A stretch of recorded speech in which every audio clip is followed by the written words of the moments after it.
It was a Tuesday. They always pick Tuesdays to bury you. Quiet. Forgettable. The conference room was full.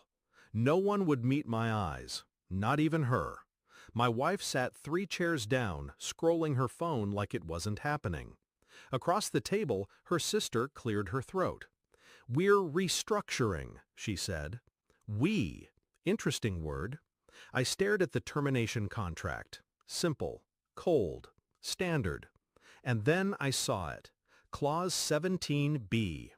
All company-sponsored licenses, authorizations, and certifications will be invalid upon termination. They thought that clause stripped me of something. They didn't realize it stripped the company of everything.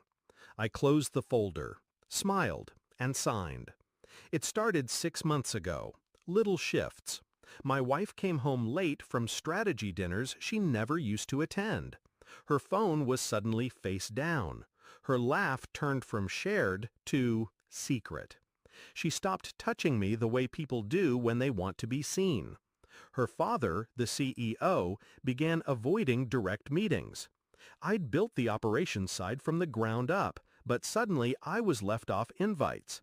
Decisions happened around me, not through me. Then came her sister. Bright smile, empty resume. The family called it a legacy move. I called it a red flag stitched in gold thread. I watched the chessboard reshape itself. My seat, slowly, methodically, being edged out. And still, I said nothing. Because sometimes silence is strategy. Sometimes you let the knife dig deep, so they don't notice it's in their own back. I started gathering contracts, email trails, meeting minutes, the original incorporation docs they never read. They were playing politics. I was playing architecture. You see, the firm's operational certifications, environmental, technical, financial compliance, weren't in their names. They were in mine. I'd volunteered years ago when no one else wanted to take the required exams. 6 of them, 8 months, thousands in fees. They'd signed the clause without a second glance, happy to offload the burden. Now everything, from procurement pipelines to federal grants, rested on my personal validation. My signature didn't represent the company. It was the company. Without it, their permits were ornamental. And Clause 17B? It didn't just remove me. It removed them.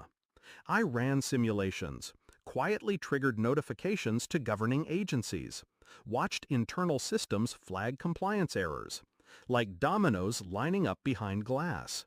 All I had to do was breathe. A week after my termination, I showed up unannounced, casual, calm. Reception hesitated, then let me through. The boardroom was louder than usual. Stress does that to people. Licenses revoked, accounts frozen, auditors demanding clarity. Half the infrastructure was now non-compliant. Internal memos were leaking. Her sister looked like she hadn't slept. Her father looked like he knew. I placed a sealed envelope on the table. Inside, a copy of the compliance clause, highlighted, annotated. No accusations, just facts. Her sister flipped through the pages. Pale, then green. My wife stood in the corner, quiet, avoiding my gaze like it burned. Her father finally spoke. "You knew." I nodded once. She opened her mouth, but I'd already turned to leave. 2 days later, they begged for a meeting, not officially, privately. A quiet lunch at the country club they once said I wasn't polished enough to join. Her father offered me a drink. I declined. He apologized. She apologized. Even the sister looked like she wanted to dissolve. They asked me to consider temporarily reinstating my credentials, just until they could find a solution. I asked them one question.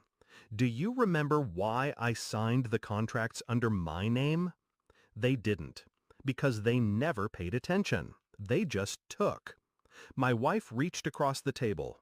"Let's fix this." I looked at her hand, then at the divorce papers I pulled from my briefcase. You already did. I watched the firm implode from a distance. Investors pulled. Employees fled.